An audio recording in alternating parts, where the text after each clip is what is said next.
मैं रेखा गुप्ता ईश्वर की शपथ लेती हूँ। जो लोग कहते थे कुछ नहीं लेंगे, सरकारी बंगला नहीं लेंगे, घर नहीं लेंगे, गाड़ी नहीं लेंगे, कहां से सीएजी रिपोर्ट? किस प्रकार से करप्शन किया है उसका काला चिट्ठा सीएजी के रिपोर्ट में आता है। बीजेपी के दफ्तर में बनती है सीएजी रिपोर्ट। किस प्रकार से दोनों हाथों से उन्होंने बटोरा है। नमस्कार, मैं हूं सुफियान शेख। आप देख रहे हैं खबर फास्ट डिजिटल। रेखा गुप्ता ने दिल्ली की कमान संभालते ही अपनी पहली कैबिनेट बैठक में दो बड़े फैसले किए। पहला, दिल्ली में आयुष्मान भारत लागू करने को लेकर, और दूसरा सीएजी रिपोर्ट पर। बीजेपी जब विपक्ष में थी वो तभी से तत्कालीन आम आदमी पार्टी पर सीएजी रिपोर्ट का हवाला देकर सैकड़ों करोड़ रुपए के घोटाले का आरोप लगाती आ रही है। सीएजी रिपोर्ट का मामला दिल्ली के चुनावी दंगल में छाया रहा। इसे लेकर आम आदमी पार्टी और बीजेपी के बीच जुबानी जंग भी देखने को मिली। जो लोग कहते थे कुछ नहीं लेंगे, सरकारी बंगला नहीं लेंगे, घर नहीं लेंगे, गाड़ी नहीं लेंगे, किस प्रकार से दोनों हाथों से उन्होंने बटोरा है, किस प्रकार से करप्शन किया है उसका काला चिट्ठा सीएजी के रिपोर्ट में आता है।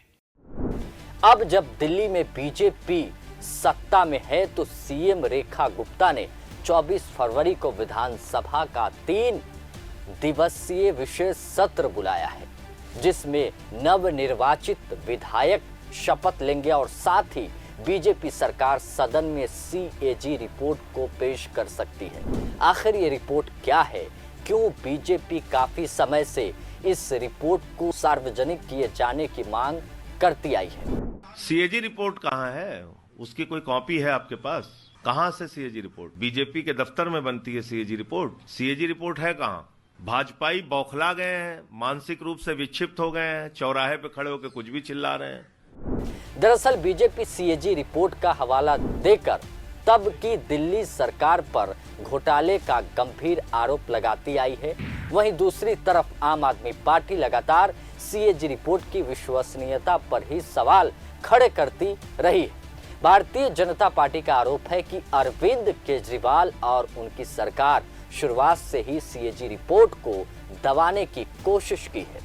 अब आपको बताते हैं आखिर ये पूरा मामला क्या है। बीजेपी का आरोप है कि तत्कालीन दिल्ली के मुख्यमंत्री अरविंद केजरीवाल के 6 फ्लैग स्टॉप रोड पर मुख्यमंत्री के आवास में रिनोवेशन के नाम पर बड़ा घोटाला हुआ है।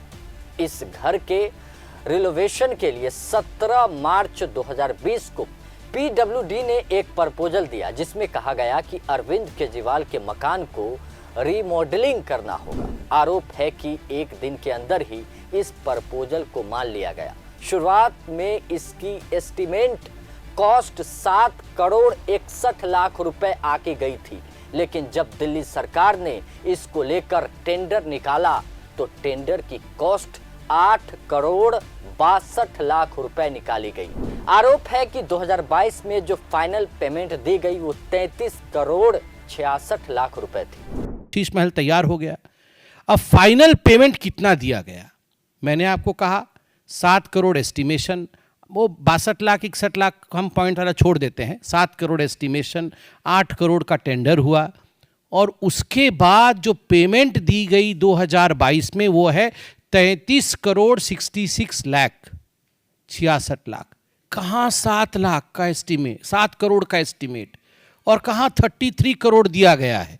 मतलब जो एस्टिमेटेड कॉस्ट 7 करोड़ का था, उससे 342.31% अधिक पेमेंट किया गया। जिन विजेंद्र गुप्ता को सदन में सीएजी रिपोर्ट रखने की मांग को लेकर मार्शल ने बाहर कर दिया था, अब वो खुद विधानसभा स्पीकर की भूमिका में होंगे। 24 फरवरी को नवगठित बीजेपी सरकार का पहला सत्र बुलाया गया। सूत्रों की माने 25 तारीख को सीएजी की ये रिपोर्ट विधानसभा में पेश की जा सकती है। चूंकि अब बीजेपी के हाथ में दिल्ली की सत्ता है, वो अरविंद केजरीवाल को घेरने का कोई मौका नहीं छोड़ेगी।